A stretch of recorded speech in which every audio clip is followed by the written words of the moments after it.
भैया महुआ मारानी भैया बेटा भैया एक मोर पिलाई हो जाए बाबा चांदी के उठा के लाए तो बाबा घबरा गए तो कंदो मुंडे उसको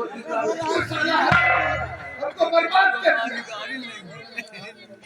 हरामखोर, मैं जब से पैसा आया तब से कितना खुशी था। हर रोज पैसों की पूजा करता था, सोना चांदी की पूजा करता था, सब कुछ साला उठा कर दे दिया।